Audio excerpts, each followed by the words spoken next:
If you could rewrite your public narrative from scratch, is there anything that you would do differently? Is there any part of you that feels any sense of imposter syndrome?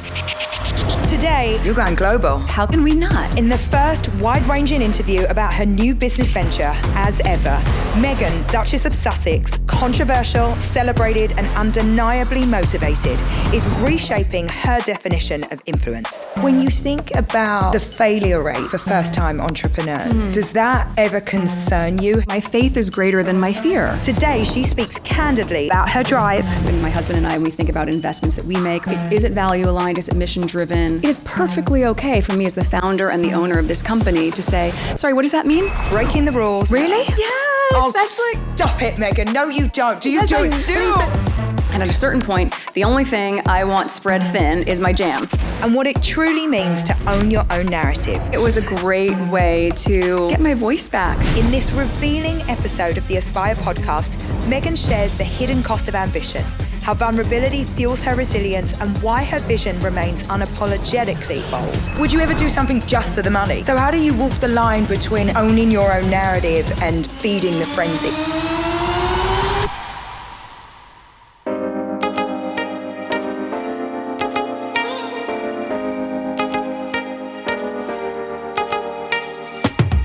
Meghan, I'm so excited to have you here today. Thank you. No, thank you. Thank you for being here. So there's so much to talk about today, and I am dying to get into this new brand launch because I think this specific audience is one that is obsessed with pivots, obsessed with, changing what they're doing. Yeah. A lot of people thinking about starting businesses or starting their own, ventures. And that's exactly what you've done. But before we get into that, I really want to understand where you got the entrepreneurial bug. Did you have, business owners or founders in your family? Where does it come from?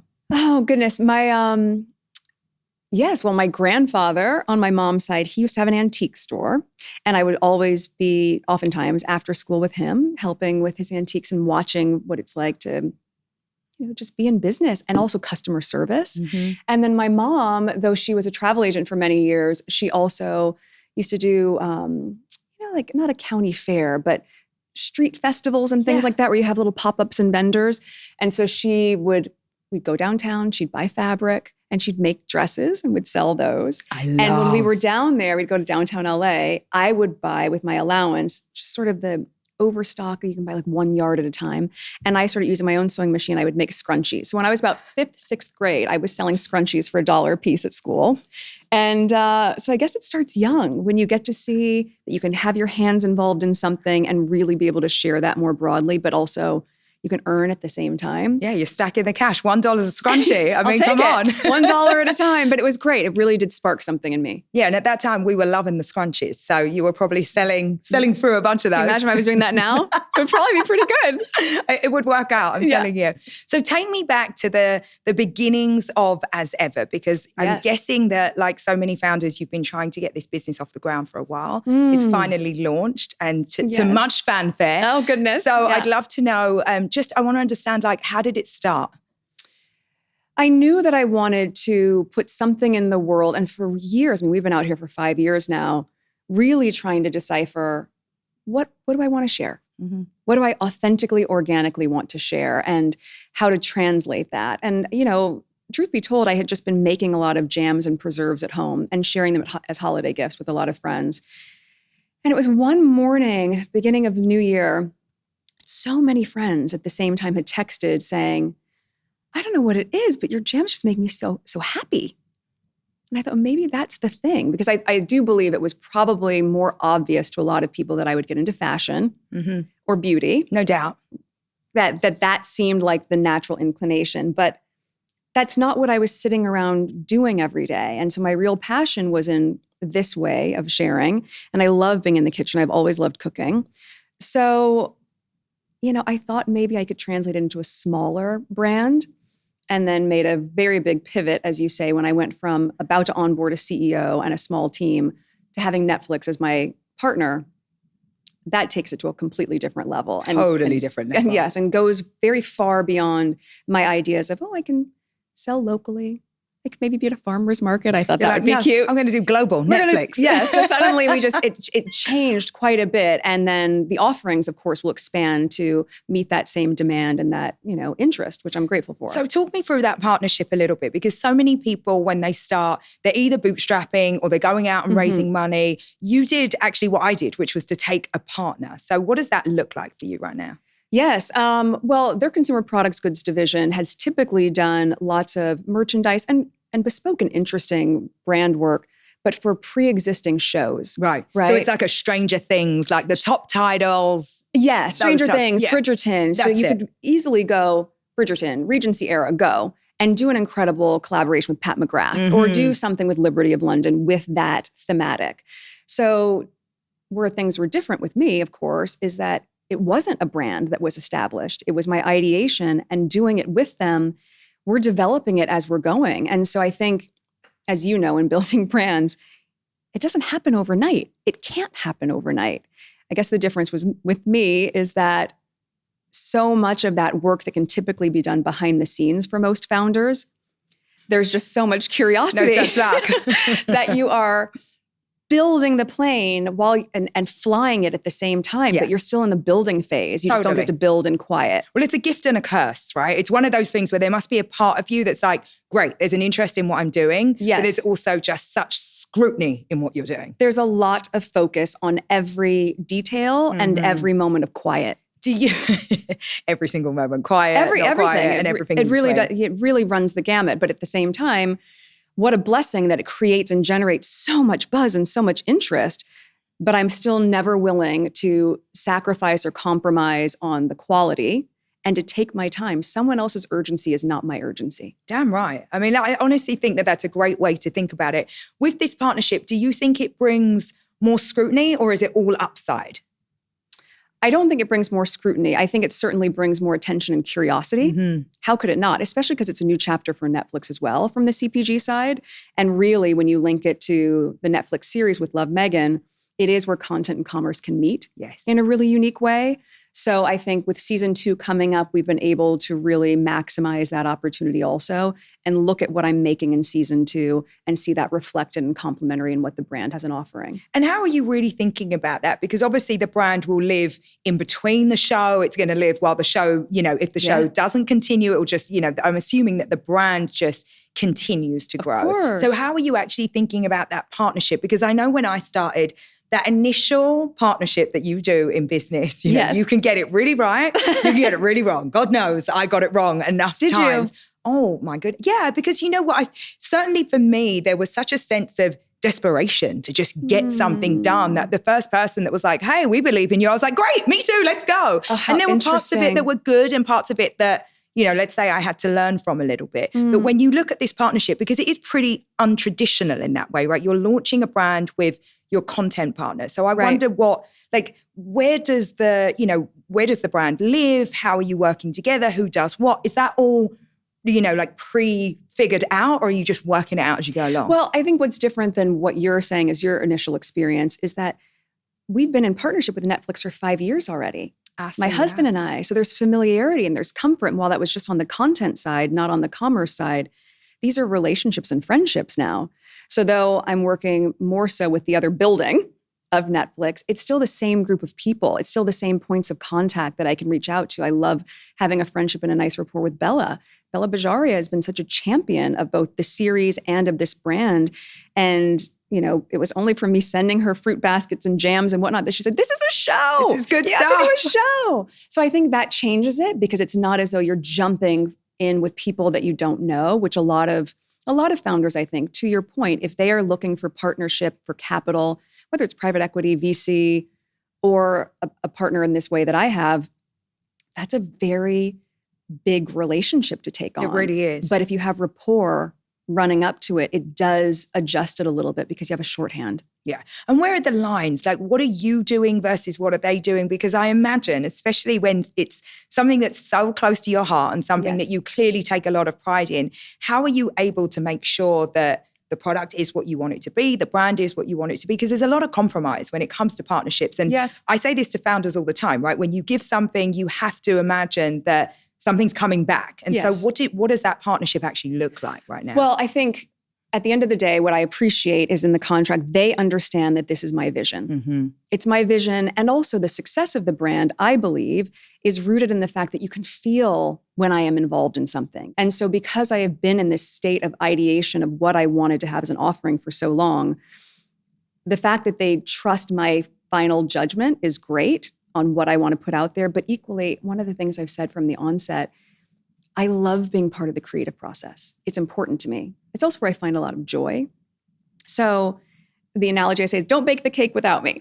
Meaning, if I'm in the kitchen, I want to be part of making the batter. What's the flavor profile? And there's an entire team that can help put that cake in the oven, but I want to check it before it goes in the oven. And I want to be involved in frosting it and presenting it and the language surrounding it. I love the details of things. And I think that's where a lot of the magic comes in. So in partnership, while we are every day in the weeds of minutia from packaging and unboxing to the language on a newsletter, which yes, I'm one of the people who's looking at all of that and making sure that it feels reflective of my vision for the brand, it's just a constant dance. And I think in any business, you're dancing. All the time. All the time. Dancing. Oh, you could choreograph it as well as you want.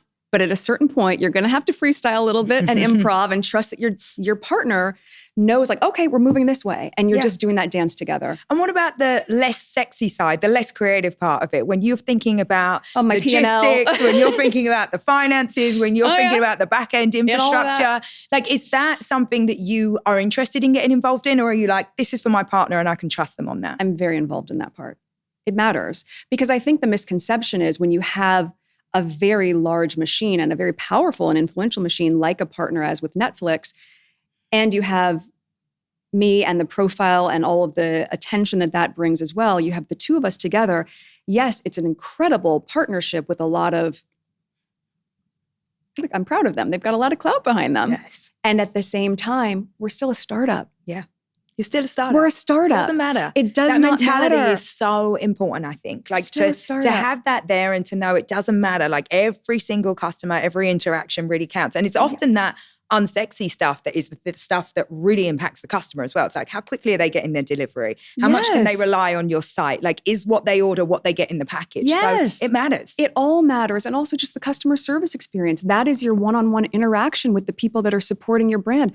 I want you to feel the way you would feel if in the same spirit of hospitality, if you were a guest in my home. Mm-hmm. I see you. I want to make sure your needs are met. We're going to make sure you're comfortable. If something wasn't exactly as you imagined it, let's talk about it. How can we make you comfortable?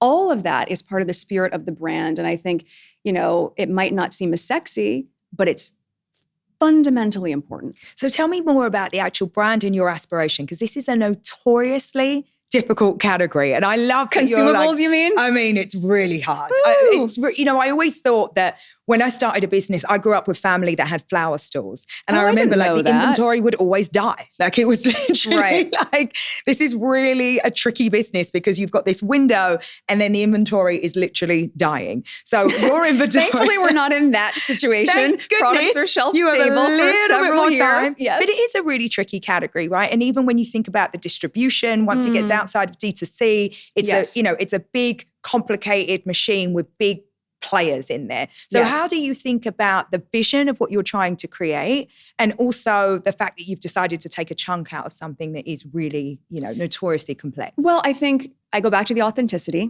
right? It's what I love and it's what I want to share. So what I was cooking in my home to figure out recipe testing to scale that to a level where you can share it more broadly. And of course, compliance is different globally when we get into that market, which we will.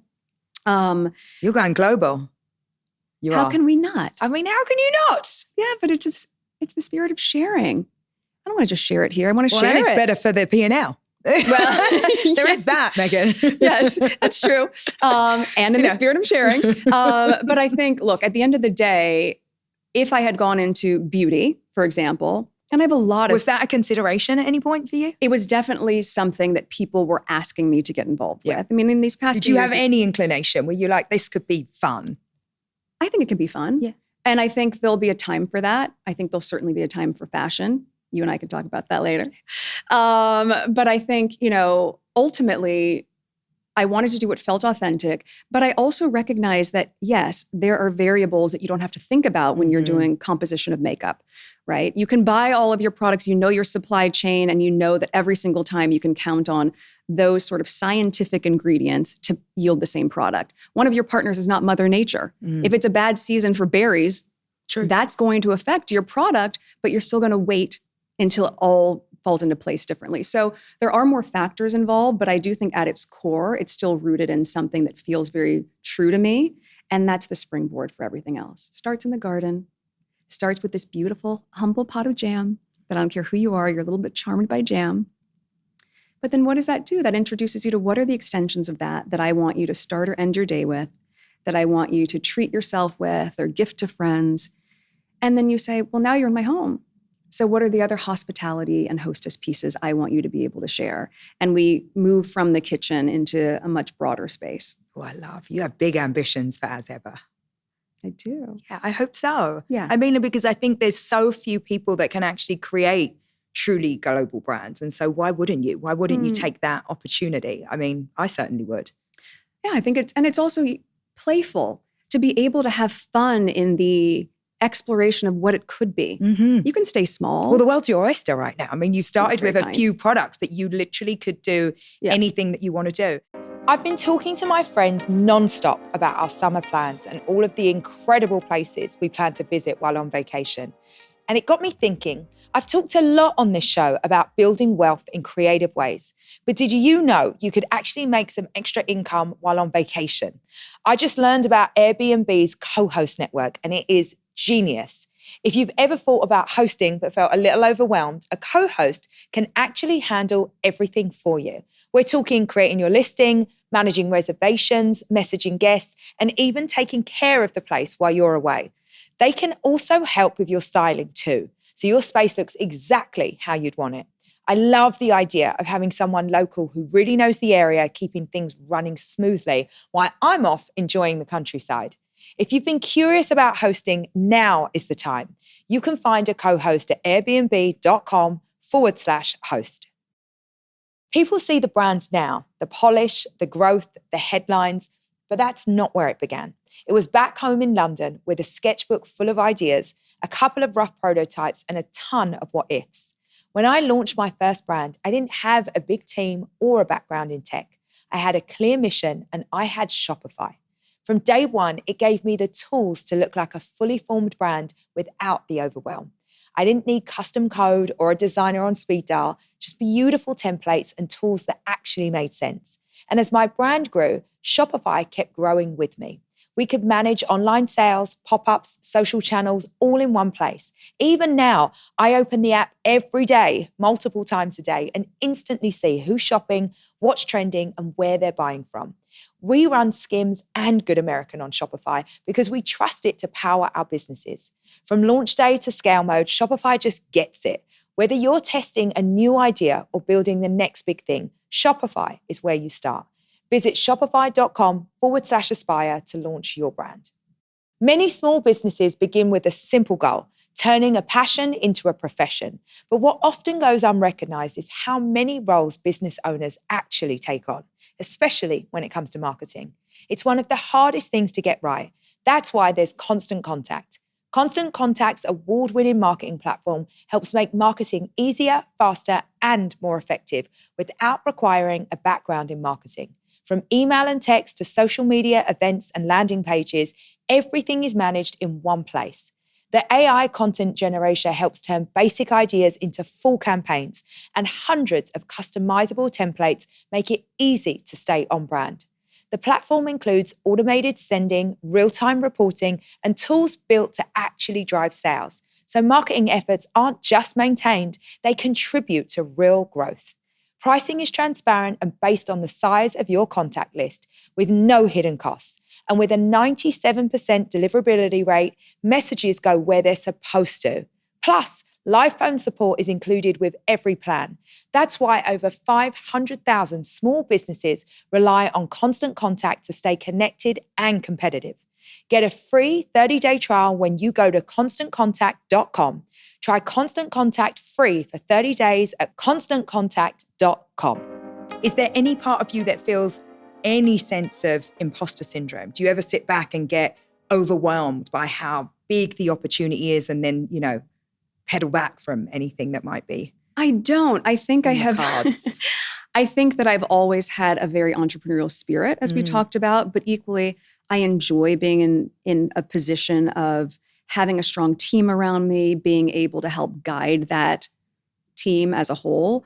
And I've also, in the adventures of my life, I have certainly navigated through things that can in some ways feel bigger. Yeah. So this for me is just another chapter that I think is full of, I'm a very curious person, new learns. I love learning something new all the time. I don't feel imposter syndrome. I feel like I'm exactly where I'm supposed to be right now. Oh, I'm really happy you said that. Yeah. I mean, I do think I speak to so many founders, and more often than not, they feel some sense of imposter syndrome. And I have so many women that will say to me, didn't you feel or don't you feel imposter syndrome? And my answer is always no.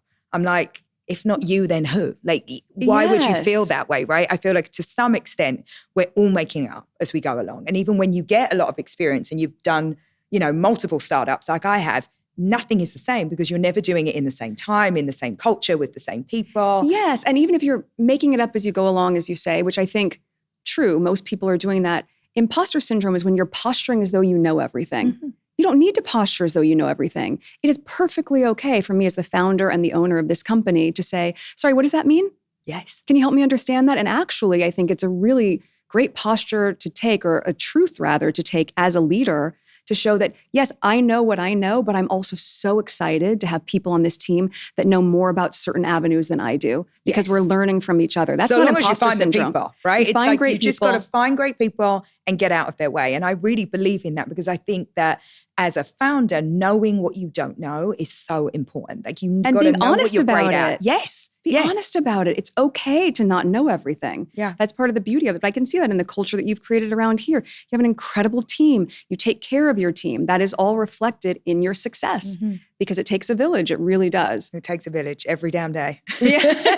Every day, all day, every day. Every single day. And what does your team look like these days? Because you do so many things and you've got a lot happening. Do you work with the same team and then things get farmed out? Or is it very, very separate, each and every little thing you do between, the show and, your philanthropic efforts and then the brand now? Yes. Well, I have a small and mighty team for my office. Love. And then I think obviously our foundation is independent of that, but those are the same executive directors we've had for a very long time who run it beautifully. And then you look at, with Netflix, they have an entire team that they've devoted to this project specifically, being As Ever. Separate team for With Love Meghan. That's a crew of about 80 people. It's a lot of people. It's a lot of people. That's a lot of people. So there's a lot of different teams. And at the same time, my core team that sits around me for all of the projects is, very, very strong, savvy women. Mm-hmm.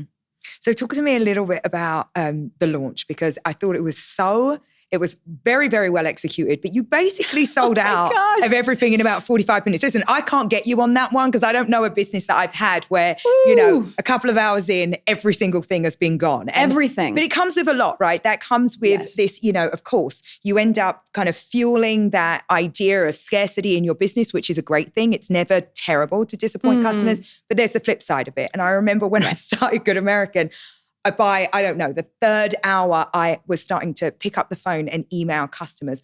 What did you do and how did you feel when everything was gone? Well, or I should ask you, was it planned? I mean, did you plan to actually? No. Okay. It was a beautiful surprise. I had a feeling there would be a lot of interest. Mm-hmm. And we planned for that. We didn't plan for everything selling out in under an hour. And so watching those metrics happen in real time, I set my alarm for the exact moment we were going to go live.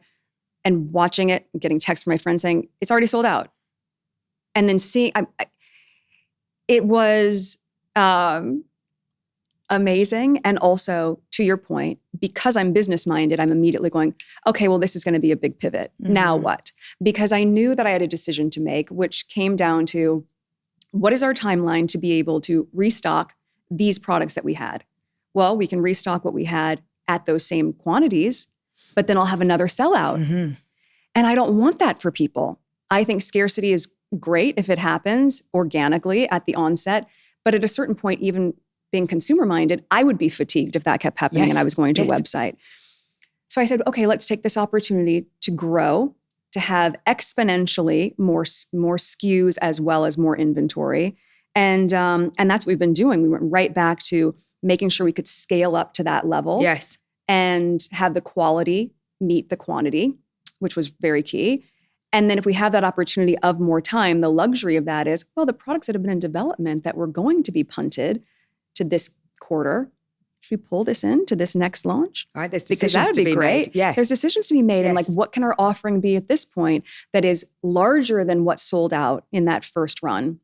So as a seasonal drop, I think that was really important to say, let's get it back, but let's get it back in a much bigger way, which is what we've been working towards. And those are really important decisions because you have to decide, and I'm guessing that you're learning all the time about reputation management, your customers, supply chain. Like, how are you thinking about those things? Because they are all such big decisions in the beginning for any founder. Like, you're the one that needs to decide how you're showing up for customers every day. It comes with a lot of pressure because when that call comes down to you, when I have to make that call, you don't know if it's going to be the right call. You just have to trust your gut. And that's ultimately what it goes back to. I say, if I was the person that waited so long to get that product, do I want to, a second go around, not be able to get the product? Or do I want to be able to buy it and share it with all my friends? So I'm constantly putting myself in the mindset of someone who's supported me for a long time and want to be able to get it, or the 15-year-old girl who's saved up her money to be able to buy a couple of the offerings that we have.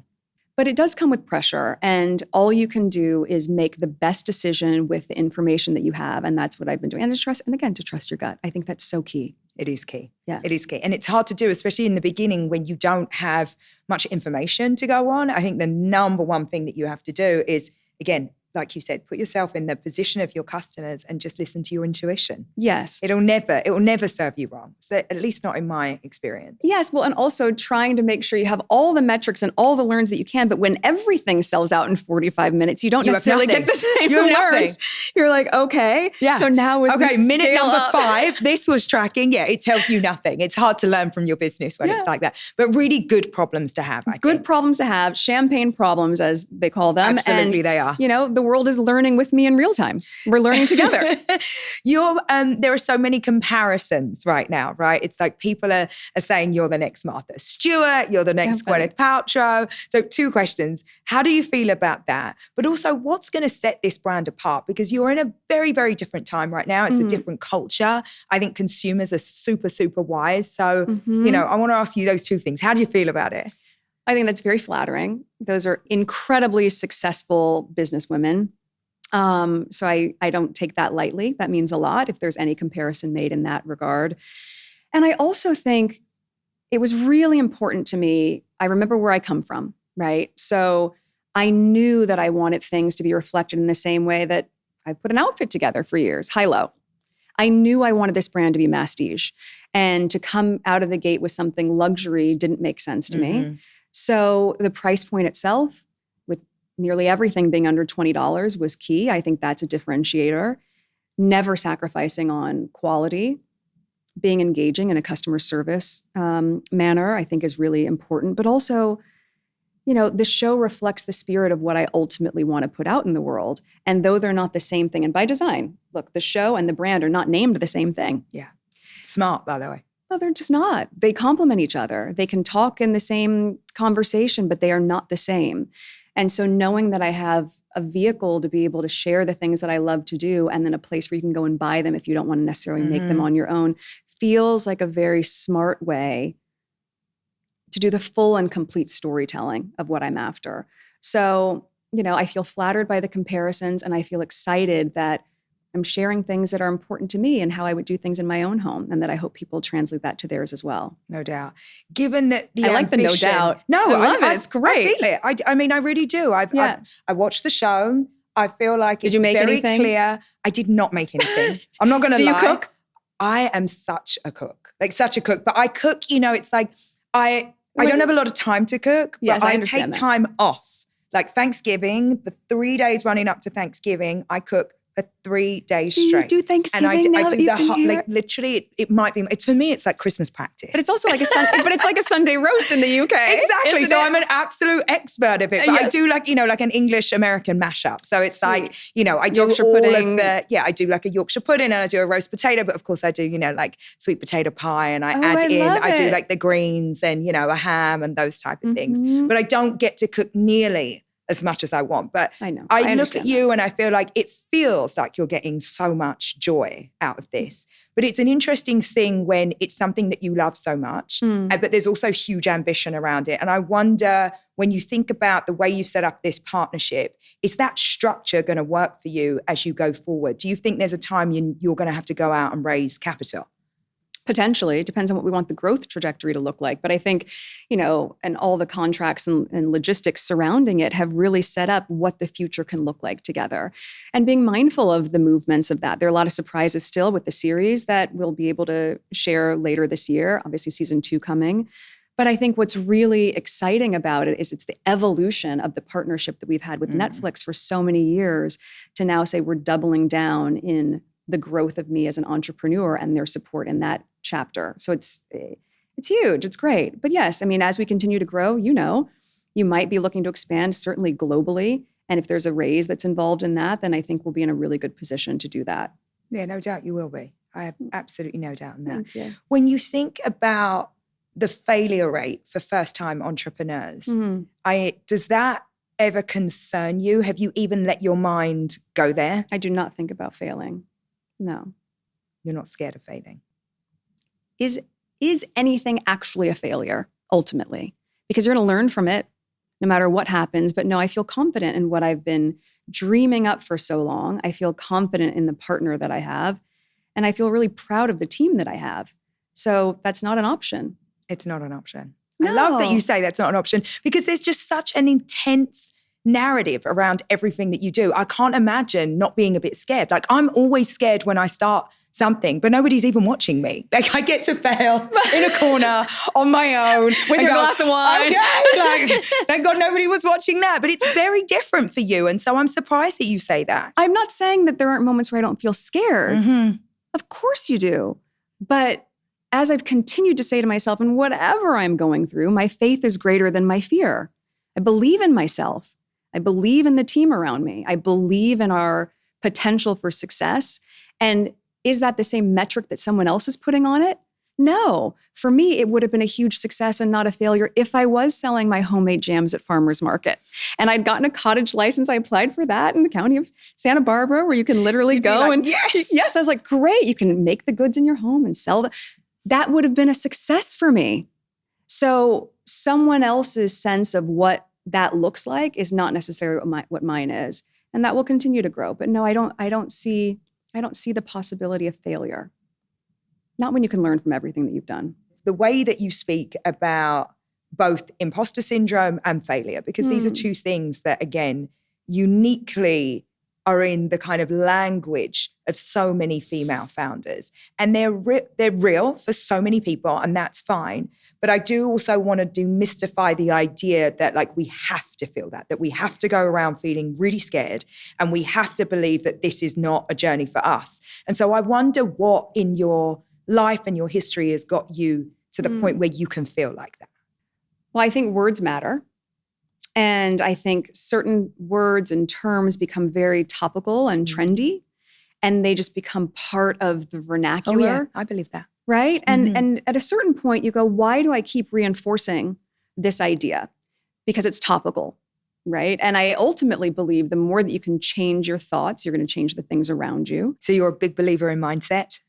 You have to be. Yes. I think as a female, as any founder, but as a female founder, you have to train your mind to literally be so focused on what your goal is, to be so, as I said in the podcast I was doing, laser focused on what your intention is.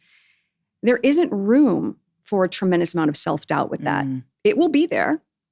But when it appears, you have to train yourself out of it. You got to shut it down. Yeah, and I don't think that it's helpful to indulge some of the language that is going to be self-limiting. I don't think that helps anyone grow. And I don't think being fear-based, yes, being risk-averse, very valuable. being clear and realistic about the landscape that you're walking into, very helpful. Talking yourself out of it or talking yourself into negative self-talk is not valuable as a founder. So how have you trained yourself to do that? Do you think that comes from your background as an actress? Could be. I mean, yeah, you know, when I was an auditioning actress, and this is well before Suits, you have to think at that time, there were certainly not a lot of mixed race parts. Really? No. Really? No, there weren't a lot of, if I was going in for an audition, it was either, you have to remember, this was a very different time than it is now. It was girl next door.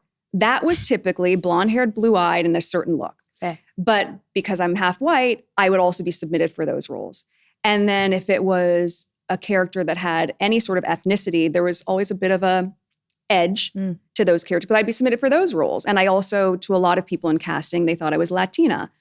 So I share that because, and I've shared this before, it was a numbers game. If I'm only up for 10 parts, that could be 10 no's. But if I'm up for 30 parts, because I can fit into so many different rooms, that could be 30 no's. That is a lot to chip away at your self-esteem. That is really hard. And I think so much of that, like I went through my chapter of self-doubt as an auditioning actor and beyond that. And when you're so consumed with what everyone around you thinks of you, that can be a really hard way to live. So I think as I've gotten older, certainly in my 40s and as a mom, you want to set the example for what your children are going to think about themselves. And that you can't have an imposter syndrome around. No way. You have to be so authentically the role model and the example of confidence, self-forgiveness, kindness, fun, all of those things. Like, you can't fake that. You want to model that for them. So all of that really shifted in the past 6 years of becoming a mom for me. Yeah, no, I really understand that. And I think that you're completely right. Are there practices that you have to tune out self-doubt? Like, are there things that you do in your day? Oh, I wish I could say that I meditated every day. Or I don't. And then when I say to someone, like, I don't have time to meditate, they say, well, you should meditate twice as long. And that's really a cue that you need to do it twice. I would love to take my own advice and say meditate. I don't. I jump right into things. I will always phone a friend when I'm having moments. And I'm very fortunate to have a lot of female friends that are founders who have been through some version. Are you calling on them? Of course. Yeah. I'm so lucky in that regard. Oh my gosh, guess what just happened? They go, that's totally normal, Meg. Totally normal. Just power through it. So talking to someone who's been through it and is on the other side of it with tremendous success is valuable to get a mentor. But no, I mean, I try to hike. I try to connect with outdoors. I definitely make time for my children. I make time for date nights. You have to make time for balance. So you have perspective. You can be so in the weeds of building a business, but you have got to find a moment to look up and see that there's a lot more going on around you than just that. You have to. Otherwise, I think your judgment is skewed. There's nothing I love more than an early morning workout. And after that, I'm a girl that is always looking for her next protein fix. But I need it to feel like a treat and not a chore. And here's the thing, even if I'm not crushing an ultra-disciplined morning routine, I still want to fuel my body in a way that feels good. That's where Kacheva comes in. I started drinking their whole body milkshakes a few months ago, and I was honestly shocked at how good they taste. The chocolate flavor, it's like a treat, but packed with 25 grams of plant-based protein, 26 vitamins and minerals, and 6 grams of fiber. I'm talking matcha root, chia seeds, goji berries, the list goes on. I usually blend mine with almond milk, a frozen banana, and a spoonful of peanut butter. It takes less than a minute to make, and I'm full and focused for hours. It's my go-to breakfast on busy mornings, or a quick lunch when I'm running between meetings. It's not just a shake, it's legit nourishment that fits my real life. Fuel your day with Kacheva. Go to kacheva.com and use code ASPIRE for 15% off your next order. That's Kacheva, KACHAVA.com. Code ASPIRE for 15% off. There's this idea out there that being a man means having all the answers, never cracking, always being the strong one. But the reality, that's a heavy burden to carry, and no one should have to do it alone. Struggling doesn't mean you're weak, it means you're human. Talking to someone can make a huge difference. Therapy gives you a safe space to say what's really on your mind, to learn how to cope in healthier ways and to show up better for yourself and the people around you. Even if you've never tried therapy before, it's worth exploring. BetterHelp makes getting started simple. They've got over 35,000 licensed therapists and have already helped more than 5 million people. It's all online, so you can connect on your schedule, and you can switch therapists at any time if you want to try someone new. As the largest online therapy provider in the world, BetterHelp can provide access to mental health professionals with a diverse variety of expertise. Talk it out with BetterHelp. Our listeners get 10% off their first month at betterhelp.com/aspire. That's BetterHelp, HELP.com/aspire. You've just realized your business needed to hire someone yesterday. How can you find amazing candidates fast? Easy. Just use Indeed. When it comes to hiring, Indeed is all you need. Stop struggling to get your job post seen on other job sites. Indeed sponsored jobs help you stand out and hire fast. Your job jumps to the top of the page so the right people see it right away. And it really works. According to Indeed data, sponsored jobs posted directly on Indeed get 45% more applications than non-sponsored ones.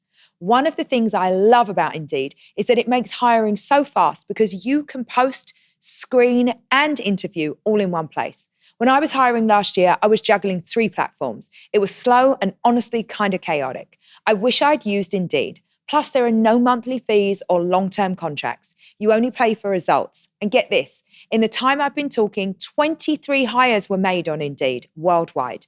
Join the 3.5 million businesses already hiring great talent with Indeed. There's no need to wait any longer. Speed up your hiring right now with Indeed. And listeners of this show will get a $75 sponsored job credit to get your jobs more visibility at Indeed.com/aspire. Just go to Indeed.com/aspire right now and support our show by saying you heard about Indeed on this podcast. Indeed.com/aspire. Terms and conditions apply. Hiring?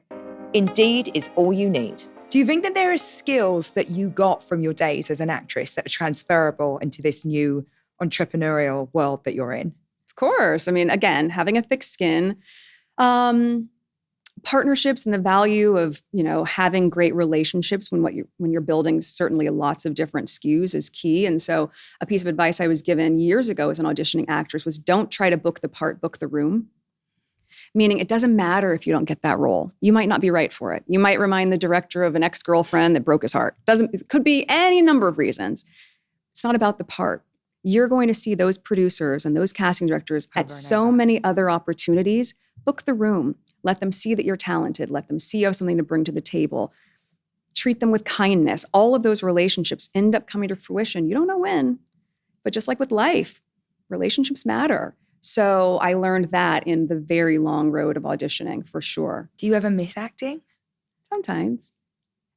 But you know what? Actually, having a large team, being back on set with Love Meghan was great because I realized how much I had missed my crew.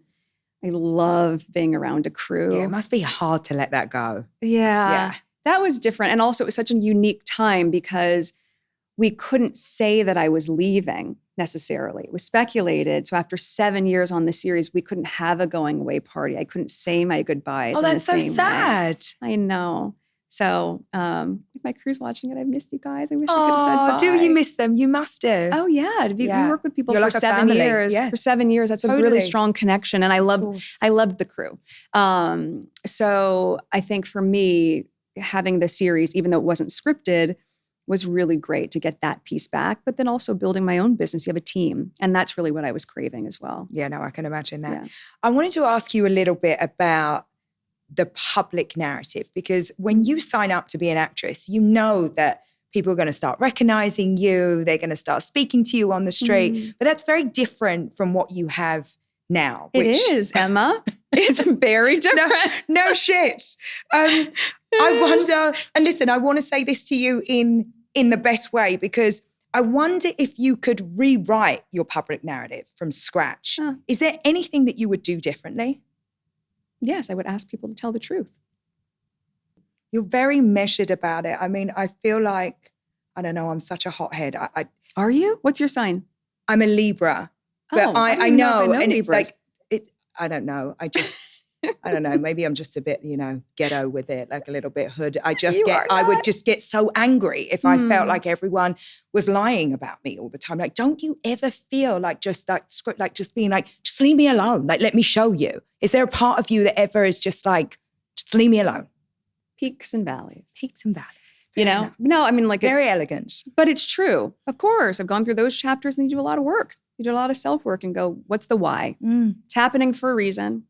And my dear friend, Serena, who I'm sure you know. I love Serena. She's like my girl crush. Talk about successful entrepreneur, by the way. Oh, yeah. Yeah. She's doing so well. She said to me, killing. I mean, she's literally, ago, it's amazing that she can have like that type of career and then this type of business career. I don't even know that people fully have grasped like how successful she is. But also translating knowledge from the court and being dedicated and all the things to another avenue. It doesn't mean that you have to stay in one lane for your whole life. It means that you can translate those skills somewhere else. That's probably part of the magic. But she told me years ago, a lie can't live forever. 8 years is a long time, but not forever. So how do you walk the line between owning your own narrative and feeding the frenzy? Because again, when you have a business, you need to go out and promote it. You need to go and do, whatever it is that you might need to do. Speak to the media, turn up at a retailer convention, like whatever it might be. So how for you are you able to toe the line? I think it's a fine line, but it's also setting up boundaries, which I would say to anyone, no matter what you're going through, what your experience has been. You set boundaries of where you're comfortable, and it's okay to say no. It's okay to say, I'm not comfortable answering that. It's okay to pivot. Oh, yeah. And to really get to the place where you don't feel as though you have to explain yourself. And I think that comes with time, maturity, work, support surrounding you. But also to be authentic. I don't think there's any value either in being so rehearsed and just having your talking points and just saying the thing. No, just talk. It's just not the time for it. I think that there is an element of where we are in culture right now that, like it or loathe it, we crave authenticity. Like we want those people that we believe, rightly or wrongly, are telling us the truth. Yes. And so I feel like there is no point in having rehearsed lines and a narrative that is like, fully, written out that isn't your own. You have to be authentic. Just be authentic. Did you see my baby mama dance? I mean, stop it. First of all, can I just tell you the timing of that, we maybe watched it like 20 times yesterday. And I was like, is that her? Oh my God. Is that Prince Harry there with the fingers and I was like, okay. Yeah. Okay. Meghan and Harry, let's go. But I think that's you, right? Like that's you in a way that we kind of haven't been able to see you before. And I did like a little secret cheer because I was like, well, that's what I kind of want to see from you. Like I want to see that happiness and that honesty and that like, I don't give a fuck. But also, by the way, that wasn't yesterday. No, true. That was 4 years ago. So it's also a really great reminder that with all the noise or whatever people do, there's still a whole life, a real, authentic, fun life that's happening behind the scenes. I'm just grateful that now, being back on social as well, I have a place where I can share it on my own terms. On your own terms. And that's really, really important. You've really embraced social media. Do you enjoy it or does it feel like a bit of a drag? No, it doesn't feel like a drag. It feels liberating. I have to look, again, what was my intention? I came back, started the account in January of this year. Was it only January? Yeah. Oh.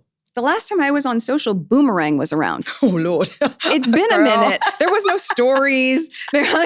All of it's new. There were no gadgets where you could have a little tripod that I'm sitting. You should see me sitting there trying to figure out the magnet on it. I was like, oh, okay. Yes. And figuring I don't have key lights and all. I don't have all this business yet, but I don't know if you need it. I think if part of it is just being able to authentically share in real time the things that are happening that I think someone might be able to laugh with or enjoy or be inspired by, then I want to do that in a way that feels like I can still have my hands on it and not be overproduced. But are you thinking about it in the way that so many of us do as also a business tool? Not for my personal account. Really? No. For my personal account? Yeah. No. Well, that's the one we're all following. Well, good. That's a the lot one of that you're we're following like, as ever just too. dropped. No, I think for me, it was a great way to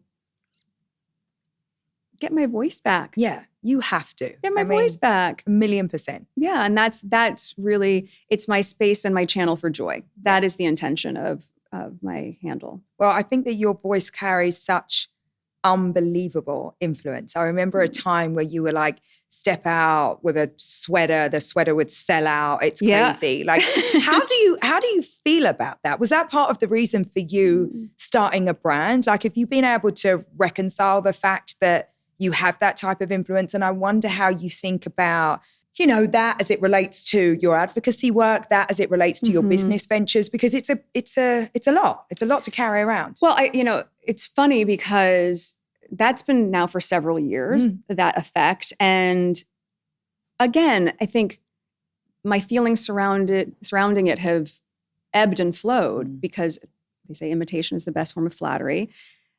And at the same time, you start to watch how it's being monetized at such a huge level globally, oftentimes not giving credit to the brands and the designers who actually made those pieces. Right. So it was that fine line between, well, do you want to spoon feed who the brands and the designers are? And then it feels promotional when I have no skin in the game in any of those arrangements. And at the same time, do you want people to mislabel it? Because when I didn't feel as though I had as much of an opportunity to speak, well, what can you say with what you're wearing? You can say a lot. Quite a lot. You can say a lot. And so being able to support, especially female-founded designers, small local brands, any territories we would go to on certain tours, I always tried to tap into local designers to really see their business just do so well as a result, or how many people they could help, or how much they could give back. And you're saying you were purposeful with that? Of course. There's intention. And so I think in moments where I found I wasn't as empowered with my voice, I still wanted to be able to be heard in other ways. I still wanted women to know that I was supporting them. I still wanted people to feel like even if I didn't get an uplift from that they did. And in some ways that actually did uplift me because I went, oh my gosh, like there was a company, they made jeans and they would help women. Was it Good American? No. You weren't around then. But they made jeans and they gave the positions and the roles to women who would have been trafficked. And they took them off the streets and they put them into this labor force to be able to have a well-paying job where they were well taken care of, to be able to help that company and get letters from those founders saying, we were able to help save 25 women because of you wearing these jeans.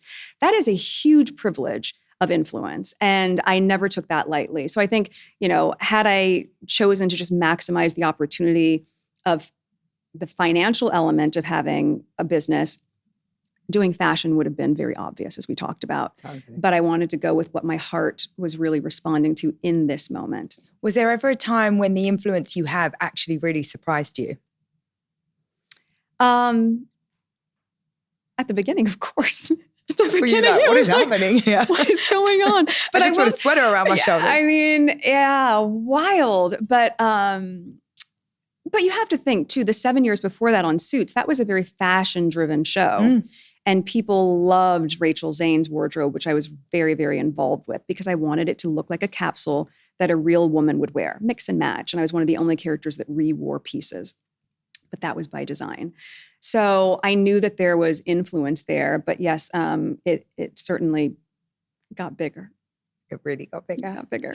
Got a lot bigger. Are you comfortable with that? I have to be. It's my life. Yeah.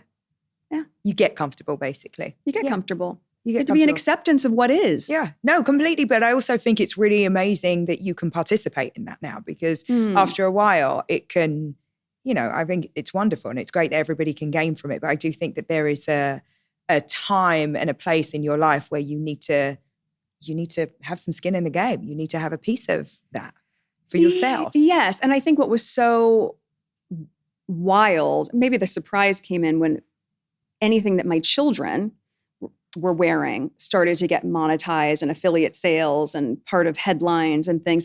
That's where it became a little uncomfortable. Yeah. But at the same time, when it comes from a place of love and excitement, very, very different. It's very different. Yeah, then you can be happy about it and say, of course, have the same dress that Lily has. It's when it comes from a different side. But that's true of most things in life. So with Archwell, you've built this ecosystem of philanthropy, storytelling. It feels like you've now got the commerce and the brand piece of that. Yes. So, it really is. It's like an empire that you're building, like a media and commerce empire. And I wonder if you thought about it in the sense of having real guiding principles for what you will be involved in, what you allow yourselves to get involved in. Was that a part of your, was it part of what you were thinking about as you started bringing all these things together? There was a lot of, again, flying the plane while you're still building it, but always at its origin, being so value aligned with what my husband and I believe in. And that's where it started. It started when we moved out here and building the foundation.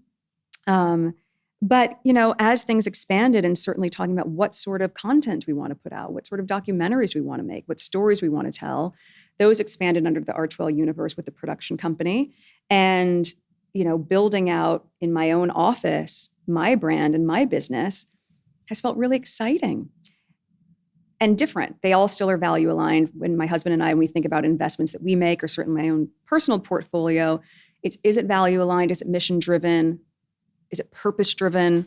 And that can run the gamut. Some of the investments that I started to make in women and female founded companies started with things as simple as, what is the meaningful impact that a beautiful latte that you can make at home will have? It sounds so silly, but when it's adaptogens and it's good for you, like with Clever, I was really proud to be her first investor. And it was my very first investment also. So I learned quite a bit there. On the flip side of that, you look at a company like MIDI, which is women talking about perimenopause and menopause. And that is a chapter of their lives that's making a very meaningful impact for a lot of women.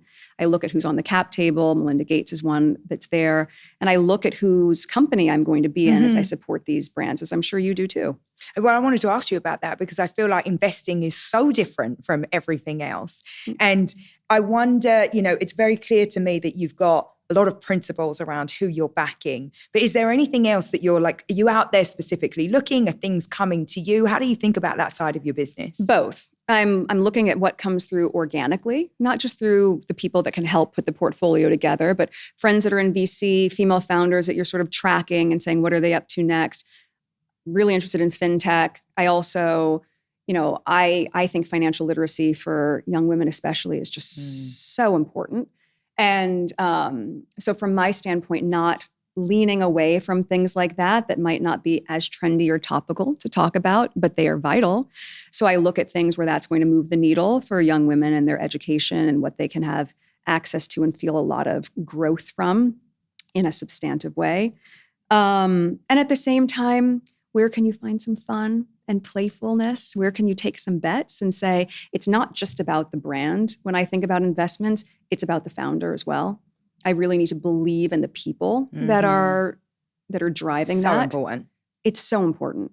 And I watched your episode of Shark Tank, and it's really like that critical thinking that has to come in when you are talking about real capital that you're going to put up for someone else's dream. You have to entrust that they are going to bring that dream to reality responsibly. Yes. Well, this is also your money. It's not monopoly money. Right? It is not. This is not monopoly Yes. money. This is real. Yes. And it really, I think, changes how you explore. You can have an incredible concept in front of you, but if you don't really firmly trust and have incredible confidence in the people that are running it and have brought that vision to life, it's not going to work. So there have been a lot of opportunities that I've had to say no to based on that. And at the same time, that there's so much creativity out there that I want to find the person and the people that are working quietly behind the scenes and then help maximize that for them and put a huge spotlight on that for them to see them go and change their family's life.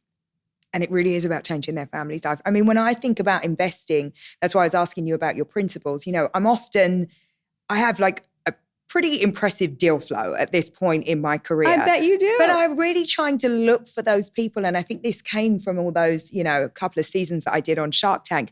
But I'm always looking for people that I don't think would get the funding elsewhere because I've been in those rooms. It wasn't so long ago when I was trying to raise money for businesses myself and really getting the feeling that I'm walking out of here with nothing. Like these people don't understand what I'm doing. They don't understand me. I don't sound like they want me to sound. Like it's just, I don't have the educational background. No. But at some point when you don't have anything behind you, it's very, very difficult. And so for me, it's always about finding these founders that I think they are not going to be able to walk into a room and walk out with the check. And so when you think about investment principles, are there reasons? Because again, there's such a thread running through everything that you're doing right now. And is this following that same type of trajectory of everything else that you've got going on? I think everything that I am working on is an extension of me. It's an extension of my personal taste. It's an extension of my values.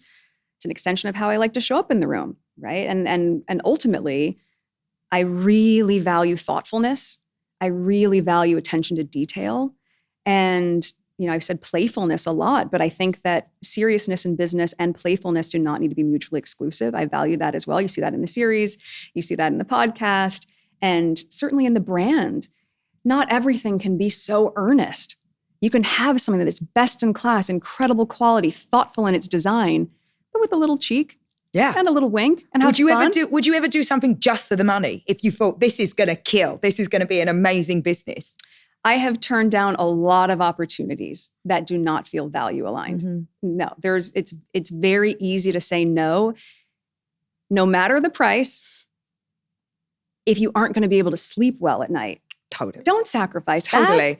No But way. hopefully you can find, some investments that let you sleep well at night and make loads of money. That's what I'm always looking for. Is that a page in your playbook? 100%. Okay, so we can talk about that. I've got those and I've got those. Yeah, no, at the moment, it's all in this one lane. I love that. No, but that's really, it's interesting because I think we all come at these things from, a very different background. And when I think about putting my money to work, to me, it literally feels like that. It's like, I want that money to work. And there's a piece of what I do that is very firmly sits over here. And it's for those people I don't think would get funding. And there's another piece of it that is just purely opportunistic. And I say that without apologizing because it's like, I made this money and I need this money to work for me. It's like I've got things to do. You know? Well, and it's also very refreshing to hear a woman in business say that, because I think often what happens is we are trained as young girls to not talk about money. We are trained as young girls that it's very gauche to talk about finances, but that's a part of life. Well, that's what keeps us out of making all the money. Fair. This is it, right? Because the minute you don't speak about something, it's just like for years when women didn't talk about, their own sexual pleasure. Well, guess what? Like they missed out on a lot of fun times, and it's exactly the same with money. But it is, I don't think of those things as any more different. It's like if you elegantly avoid the subject of money, you will find that the money somehow elegantly avoids you. And so I talk about it inelegantly all the time. I'm like, do you know what I mean? Or like just blatantly. Yes. So we have to be able to speak about money. We have to be able to, articulate what we need and what our value is, because those two things are inextricably linked. And if we're not talking about it, we ain't going to get it. Yes, and you have no shame in talking about it. There's nothing to not shameful cower about it. as you're talking about it. Do you know Melody Hobson? Oh, The Dream. first of all, I love Melody so much. She was my second guest on the podcast. Oh my gosh, I didn't realize that. I love Melody. I love her so much. And I mean, her episode was amazing because, Melody's, she's all about the finance. Like that's her career. That's what she is so knowledgeable about. And she speaks about it in such an elegant way, but that's her whole life. She's not shying away from having those conversations. Of course not. She and I did an episode of Deal Book together years ago. And I years ago, because I just had Lily. And I think it's just so empowering to hear a woman, and especially a woman of color, stand in the truth and the knowing that she does not need to shy away from a conversation that a man would comfortably have. And ultimately, especially as moms and as working moms, you want that to be part of the modeling that you do for your daughter and your son. But for your daughter, I think it's pivotal for them to understand that they cannot be afraid of those conversations. You're only selling yourself short. You're only selling yourself short. Do you have, your kids are really little, mine are a bit older. Do you have conversations with your kids about money? Like, how are you even beginning to think about that type of thing? Well, we sometimes do a little farmer's market stand. Nice. So we have... That's so American. I love that idea. Like a little lemonade stand just makes me feel like that is like perfect Americana in Montecito with a farm stand. But like, we do... Beautiful. We grow a lot of veggies, and part of what I want them... Go and sell these kids. Part of what I want them to learn is, and gardening is really, really so great for children because it teaches them patience, teaches them to value and appreciate their food. So you start from seed and you watch it grow and they wait. But with that, it's like, now do you want to sell your harvest? And do you want to share it with our community? And also, what do you want to do with those funds once you have them? So really starting to understand, as they're learning counting and numbers and all of those things, that there's a cost and a price for things. Yes. And I think that's key for children to understand that, especially children who are very lucky to have a home that has privilege. You need to know that, just like manners, and taking care of the things around you, there is a value on things. And in our life, for my husband and I, it's really important that they understand the value of things. Yeah, I couldn't agree more. I mean, Melody wrote the book on it actually for all of the kids. So it's a great one. It's just such a beautiful book. Yes. Switching gear, I want to talk about your podcast, Confessions of a Female Founder. It's fun. It's so fun. I mean, it is really, really fun. But the whole idea of that podcast is that you are spotlighting female entrepreneurs, right? Yes. And I just want to ask you, I mean, why that show and why right now? It was perfect synergy.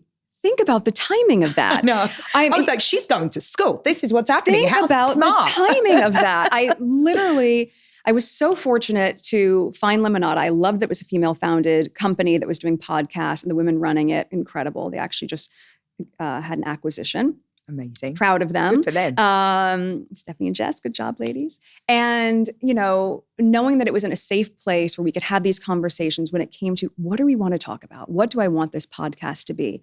As I knew I was in this building phase of my business, what an amazing opportunity to pull back the curtain and let people see what's happening at the start. Yeah. At the start, when all the twists and turns are there. And for me to have the opportunity to talk to so many female founders who've been on that full trajectory, that are on the other side of success, still at certain chapters in their career and their growth, but to be able to be really candid and vulnerable personally about my learns and stumbles along the way, and to then take everyone's advice, and mine included, and to say, I love that there's so much excitement and desire for another season, but I need to focus on my business. So you've done, how many episodes did you do? We did 8 and a bonus episode. So Tina Knowles came on to do the last one. Oh, Tina, that's a Miss good Tina. one. Yeah. That's such a good one. Matriarch. Okay, so wait a minute, but this was a decision to say, okay, I'm going to stop this now because you were having like huge success. I mean, I was hearing about that podcast everywhere and you've decided I'm going to stop and focus on the business. Have to. Nice. Have to, because at a certain point, I was thinking about this morning. You're like, this is too much. Well, that's what I was thinking this morning. People seem to forget that very rarely do people see everything that's happening behind the scenes. I could show a small glimpse of that. But equally, yes, I wrapped season 1 of my Netflix series. Still had to promote it. Still had to be in the edits for season 2. We were in pre-production of one season while we were doing post-production of the other. It's constant. I just wrapped edits on season 2 of With Love, Meghan last week. So it's still ongoing while also doing a podcast, while also building my business. And at a certain point, the only thing I want spread thin is my jam. Okay. And I think I realized, wow, I'm using this opportunity to share, and I love that, but I also need to use this opportunity to listen. I have very valuable insight coming from women who have been through this before. And if I'm not going to take the cue that we are teaching people, what's the point? So does it mean it won't come back? No, but I would love to bring the show back when I am at a different end of my founder journey, when I've gone through Q4 and say, here are my proof points. Here's this. Wow, what a year it's been. Or even longer than that. I think a different time will be so exciting to be able to compare and contrast. But yeah, I know people want another one. I just made a choice to say, it's a really good time to put all of my energy into the thing that I'm building. Well, I think that focus is an absolute necessity when you want to be successful, right? Yeah. Like just doubling down and being excellent at what you're trying to do is just one of the most simple and powerful things that you can do in business, like just giving everything to one thing. And it's so difficult when you have so much opportunity, right? When seemingly everything's coming at you and you know, it's like you're the hot girl that's out there and you have a lot of opportunity. It's hard to say, no, I'm going to put this thing first. Were there things from the podcast that you have taken like straight into your business? Yes. Again, this idea, and we talked about that earlier, that someone else's urgency is not my urgency. Most of the women that I spoke to are working moms. And this is That's a big deal. Yes. And this is such a key age. I don't want to miss a moment for my children. And I love that I can do drop off and pick up at school and do meetings in between and go to Disneyland for 2 days, as we just did. And, volunteer to serve hot lunch at school or be the chaperone for the kindergarten field you're trip. So good. You're making me look so bad. No, stop that. I never volunteer. Well, you can start. No, I cannot. I don't want to. Well, then you're listening. But this is, and I think that this is a really important point because people often say to me, Emma, like, is it bad that I go and drop my kids every day? Is it bad that I want to volunteer? I'm like, no, you have to do what you want to do. What feels right for you. You have to do the thing that makes your heart sing in the morning. For me, it's like, I don't want to volunteer, so I don't. But there's lots of other things that for me are just non-negotiables, right? It's like, I like to put my kids' outfits together. I'm crazy about their packed lunches. Now, I don't pack them, but it's like, I know what's in every lunch every day because that's just the type of person I am. So you love have packing to choose. the lunchbox. You do? Yes. That's like, stop it, Meghan. No, you don't. Do you yes, do I it? do. Lisa, do you like make shapes and like make it look all beautiful? Is it a sprinkle situation? Are we putting? Sometimes. Oh my God. My kids are all going to move into your house. No, stop. I think, but look, to your point, like that sounds ridiculous, but I love it. At the end of a long day, the kids are down to bed at like 7-ish. I can go downstairs, have a glass of wine. I'm doing their little lunch, but I find joy in it for whatever reason. And it can be therapeutic. Yes. So that for me is one of my simple pleasures. So I'm like, oh my gosh, that works for me. What works for you works for you. But I think with all of the projects that I had going at the same time and how much the valuation that I put on time with my family is so high. It's critical. It matters so much to both my husband and I that, I just wouldn't trade that for anything. And so I think it's really important to have that conversation with yourself, especially if you're ambitious, to say, all of these things are exciting to me and I can do all of them well enough. But can you do all of them exceptionally well?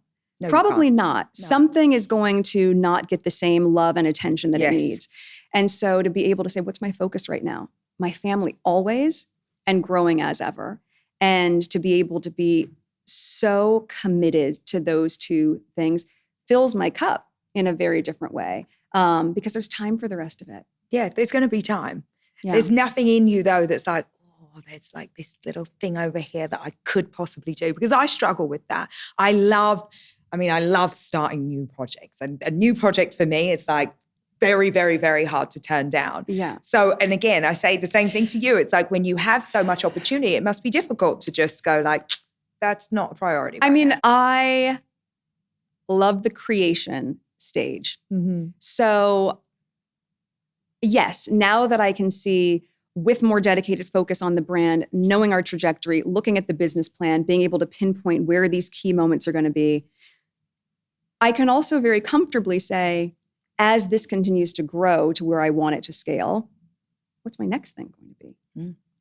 Because that dreaming phase and daydreaming, key. It's really key, I think, to keep your creative juices flowing.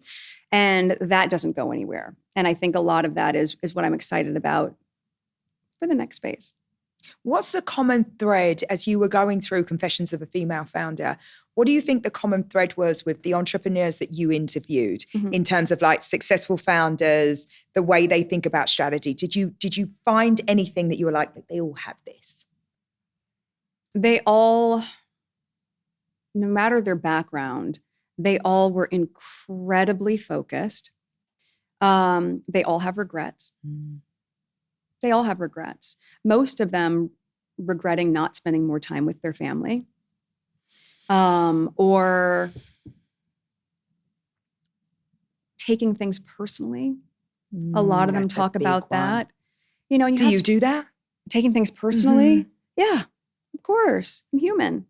And that can be really hard. So you can do all the practices and things that you want to do, but at the end of the day, you're still human. You're still going to cry. You're still going to take something to heart, especially if you've poured so much of yourself into it. Yeah. You know, when I want the jam spread thin, I mean spread thin on toast. Yes. Right? I mean, I want everything that I'm thinking about that I have poured my heart and soul into. It's not just jam. Could I just go and make a preserve somewhere and stick my name on it? Of course. Not what I wanted to do. So I loved that it was winning all these blind taste tests. And I loved that people loved it. Oh, I was making that in my kitchen. That's how you'd feel if you're at my house. Thank you. It works. And so if there's some hiccup along the way, that doesn't land in the same way, even like in a small internal team on how it's tracking, I go, well, okay, whew, all right, I was really excited about it, but let's think about how we can make this something that really works at scale, because I don't want this to be a niche product line. But yes, taking things personally is a human reaction. You know, it's so interesting because the more I am doing this podcast, and it's interesting because it seems to be just the men, they talk about how much fun they have, like in the deal, in the failure, but like they're just like, that's fun to me. Like not like in the, I'm having fun doing my business day to day, like the hard stuff and how fun that is. Wow. And I think that to me, it has, it's just so interesting because as women, we tend to take things so much more personally. And that means when things don't go well, or when you have those inevitable failures, or when, you know, like whatever, like it doesn't, you have a bad drop, you have a bad product, you have something that kind of, you know, shit hits the fan, whatever it is, that becomes about us. And I feel like I've trained myself to say, like, that's not me, that's that thing, right? It's like that thing didn't work. It's not like I didn't That's work. good advice. I couldn't make it happen.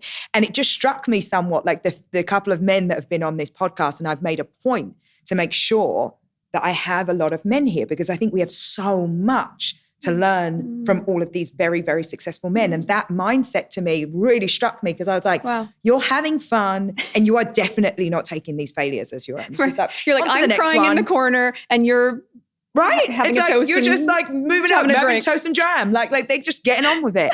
And I thought that there's a real distinction in that somehow, that, you know, it's not about them. They can easily just say like, this was something that happened. I think inherently, probably just listening to what you're saying, as women, and maybe that's part of that conditioning from when we're young, we're more people pleasing as well. So in leadership, you want everyone to like you. Yeah, you can't be a people pleaser and a leader. Well, yeah. And you can't. No, and I think ultimately one of the biggest lessons that you can learn, no matter if it's in high school, because it will still feel big, or in a high profile position, or just as a business leader, no, there's not a single person in the world that everyone's going to like. No. So the goal cannot be that everyone likes you. The goal can be that everyone respects you.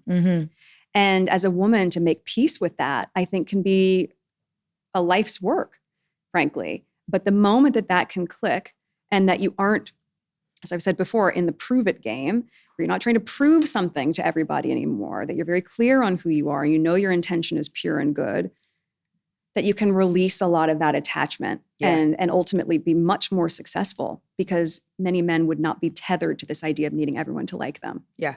No, it's a really, really important point. You speak a lot about financial literacy, and I know that you're interested in that space from an investment point of view. Of course. What's your own relationship to money like? Because that is one of the things that really evolves the older that you get. And so I wonder what that feels like now as you enter this new journey as a founder. I think my background really informs this. I grew up clipping coupons. I was always money conscious. Always looking for a sale, right? In high school, college, always finding the promo code. I still go on Retail Me Not before I buy something online to see if there's a promo code, even if it's free shipping. I'm just ingrained and wired in that way. And then as an auditioning actor, you never know when your next paycheck is coming. So you're very, very mindful of spending. And so I've been very financially responsible for a long time. And I've applied that in a lot of ways where, yes, even if there is incredible capital to be able to work with to build the brand, I still want to make fiscally wise decisions that are in the best interest of the brand. I am not frivolous in spending. It's just... It's not in you. It's not in me. No, it's not in me.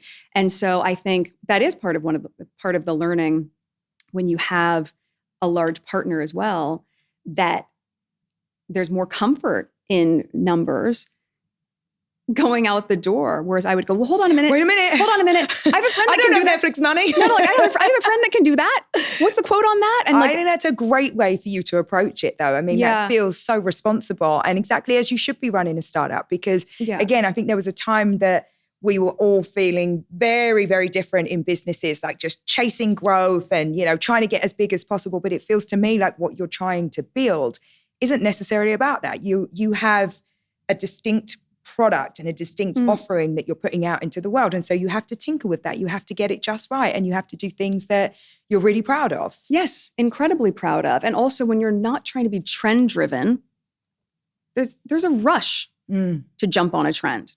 There is no rush if you're working towards something that could ultimately and hopefully become a heritage brand. Yes. When you're looking for what is like my personal aesthetic, I find it to be classic, timeless. There is a reason that I'm sure there was puff sleeves were cool and trendy for a moment. I didn't catch that trend. I wasn't doing that. You were still in your white button down. I was still in my crisp white button down and jeans. And so, when I look at the brand through that same lens, I think it's really important to say then there isn't the same sense of urgency and rush because you're not trying to meet a moment. You're trying to meet something that can be evergreen. Yeah, you're doing something that's that's classic and has tradition, and like you said, it's an evergreen proposition that's just going to keep growing and growing. Yes. Sounds like it will be a wonderful business. Thank you. A business for the long term. Thank you. What are you most proud of in your career when you think about everything that you've done today? In my career? Yeah. In your career and your business life, if you like. Investing in myself. I'd spent so many years since we came over here, really, even prior to that, investing in the success of other women and their companies. And I love being able to do that, as we talked about with fashion. And I loved being able to have a portfolio, female founders. But I do think it takes a little bit of courage to bet on yourself. Yeah. And that's felt really good. Yeah, it really does. It really, really does. What's the most surprising thing that you've learned about yourself as you've been in this brand building moment of your life? That I can bounce back pretty easily because you can have the best laid plans for your brand. And if you are too attached to it, when you do have to pivot, that can be crushing. And to learn that, as I was saying earlier, it's a dance. Okay, well, let's take a minute, get our footing and dance over here. Yeah. Let's twirl over there. So I think similar to what you're saying about men in business, being able to find the playfulness and joy in it, even though the stakes are high. Yes. Just really try to have fun in all of it. It's a great muscle to try and train yourself, to get there. Yeah, to be playful in it. Yeah. Who are your idols? I'm obsessed with Oprah, so if you could tell her for me, please. Oh, I'll tell her. Yeah, thank you. Do you know her? Have you met her? Oh my God, Meghan. Have you met her? Okay, I met her once. Okay. Very recently. How'd it go? I'm so annoyed with myself. I don't even know why I'm telling this story. So I know Gail really well. She's great. And I'm at DVF has an Oscar luncheon. I'm feeling good. It's I've had a hard week, but I was feeling good. I look good. And I see Gail, and next to Gail is Oprah. And I'm like, Gail. And she doesn't lip read me. So I run up to Gail. Okay. And I'm like, you have to introduce me to Oprah. And by this point, she's gone far. She's gone up the hill. And so Gail screams Oprah! And I'm like, oh my God. And so everybody, the whole party turns to look at me. Oprah's walking towards me. And in my head, I've been preparing for this conversation my whole life. I have sunglasses on. I don't take the sunglasses off. Oh, I sweat profusely. She's holding my hand and I don't even remember what I said. And I was like, oh no, that wasn't my Oprah moment. That wasn't it. But you'll have another moment. There'll be listen, yes. I'm 100% sure I'm channeling her into me. I know I'll have another moment. You come up to Montecito for lunch, we can plan a lunch. Oh my God, I've just fun? Scored myself a date. That's it. We can finish the podcast now. Bye. But is there anyone that gives you the Oprah sweats like I got? Or maybe not the sweats, just someone that you admire or you just find so intriguing or whatever it might be. Oh gosh, there's so many people in business, male and female. We talked about Melody Hobson. I admire her so much. Her business acumen. I think there's probably too many to count. And a lot of it also comes down to there are going to be people that are so well known. And then they're close friends that value their privacy in a different way that I want to say their names so badly right now. But one of my idols is my very best friend. She's the godmother to our children. Oh. I love how she carries herself in business. I think she is just a remarkable human being. So it's important to say that the idols that exist on a very large scale, there's value there without question.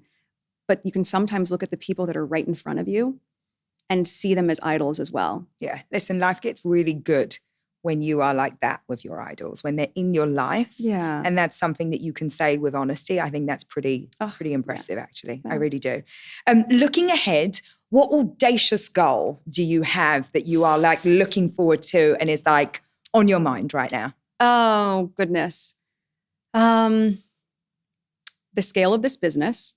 I don't know if that's an audacious goal. Is it audacious? Yeah, I think so. I'll take that. Okay. Yeah. Yes. I'll take that. And then what comes after that? What does come after that? What do you have do you know what you want to be doing in the next 10 years? Not exactly, but probably in the wheelhouse of what it could be. I want to continue to work with really strong, creative people. I want to tap into the audience and the demographic that's with me in that present moment. And so this is one chapter. Life has many chapters. And you have to think, and the next 10 years, we're both going to be in our 50s. Get excited. It's going to be great. Are you excited? Yeah. Would you ever do your 20s again? Hard no. I can't even get the words out. No. My 20s are choking me. Absolutely not, never. No. So girls, enjoy your 20s right now. If it's hard, don't worry. It will pass. You do that. It will pass. I think the 50s are going to be great. That will be a different audience I'm speaking to, or they will have grown with me. So I'm sort of noodling on what I want to do then. And that planning starts now. That planning really starts now. Yeah. Finally, what advice would you give your younger self about ambition, about purpose, about public life? What would you say? That is such a full question. Go on. Give me a full answer. Oh my goodness. Well, I would say that life is full of surprises. And also that, life is short. And I really believe that no matter what anyone is going through, that if you are able to say that, yes, this is going to pass, or this is amazing and let's really embrace it, that you're ultimately going to have that perspective we talked about earlier. You know that Khalil Gibran book, A Tear and a Smile? Oh, it's such a good one. You need both. It's such a good one. You need both in this life. And I think the moment that you can recognize that both are going to be true in your life, you can not just be in acceptance of it, you can actually be in gratitude for it. And to see what others might say is, I don't know, Jordan has a great quote, and I'm going to butcher it, but he literally says, there are no failures because every time I failed, I was learning something. So you're actually winning because that knowledge is what you carry with you. So I think, my younger self, gosh, she was my 15-year-old self. She was class president. She was multicultural club president. She was so busy. And I think my 15-year-old self would be really proud of me today. I do. And that makes me happy. So. You should be. Thanks. I have no doubt. Thanks, no Emma. doubt. What are you currently aspiring for in your business life? Success, not just financial success, emotional success. Great answer. And what are you currently aspiring for in your personal life? Success, emotional success. Yeah. Happiness. What is a book that changed your life? Ooh, Atomic Habits. It's a good one. It is a great book. It's a great book. Atomic Habits, The Four Agreements. Oh, another really good one. Yeah. Both on my ends list. of the spectrum. I was just going to total different ends of the spectrum, but equally teachable moments. Valuable. Yeah, really, really teachable. What's something that you valued when you were starting out that you no longer value? It's not that I no longer value it, but decision by committee. Meaning when you're like, do you think it's good? Do you think it's good? Do you think it's good? Do you think it's good? Do you like that? Do you think it's good? Well, if you start asking everybody all the time, you will be dizzy with the ideas of it. So instead, ask your two trusted people or three, whatever your handful of your little committee, your consigliere is, and then trust yourself. What's something that you value now that you didn't back in the day? Giving myself permission to take the space and the time that I need. The space for grace. Giving yourself a minute until you feel clear and you feel confident is key. And at the beginning, I probably did feel a little bit more like, okay, well, if this expectation, at the moment that you can just rejig that, I appreciate that I'm there now. It's a great answer. I love that one. Beautiful. Thank you so much. Thank you so much. This is fun. My dear. So good. Thanks for joining me on the Aspire podcast. For more strategies on how to build the life of your dreams, be sure to subscribe to our YouTube channel.